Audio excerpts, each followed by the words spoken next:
కొంచెం నర్వస్గా ఉంది సార్. అయినా కాన్ఫిడెంట్గా ఉన్నట్టు బిహేవ్ చేస్తా. అయినా నువ్వు నర్వస్గానే కనిపిస్తున్నావు. ఎన్ని ఇయర్స్ ఎక్స్పీరియన్స్ ఉంది? 3 years మ్యామ్. నా అమీర్పేటలో కొన్ని ఎక్స్పీరియన్స్ కాదు, ఒరిజినల్, పక్కా ఒరిజినల్. 1 year sir. మీ ప్రీవియస్ కంపెనీని ఎందుకు వదిలేశారు?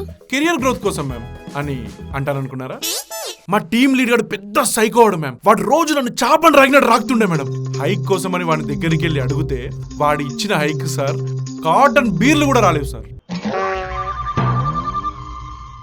అందుకే వాని ఫొటోస్ మార్క్ చేసి నోట్స్ క్రియేట్ చేసి ఇన్స్టాలో అప్లోడ్ చేశా.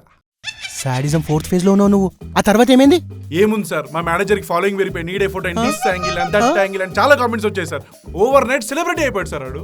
నీ దరిద్రం ఏంట్రా, నా దరిద్రం కంటే దరిద్రంగా ఉంది. అందుకే ఈ కంపెనీకి వచ్చాను సార్. ఇప్పుడు మా సార్ మిమ్మల్ని హైర్ చేసుకోకపోతే ఏం చేస్తారు? వాని ఇంటికి వెళ్ళి నెత్తి వాళ్ళ కొడతా. అబ్బో, అయినా నా ఇంటి అడ్రస్ నీకెలా తెలుసా?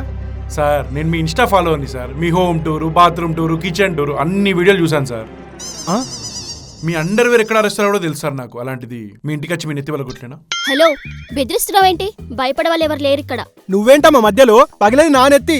నేను అండర్వేర్ ఎక్కడ ఆరేస్తాను కూడా చెప్తున్నాడు వాడు. పొరపాటున మా ఇంటికి వచ్చేస్తే ఎన్ని ఘోరాలు బయట పడిపోతాయి. కెమెరా ముందు కనిపించేంత క్యాజువల్గా ఏముండదు ప్రతి ఇల్లు.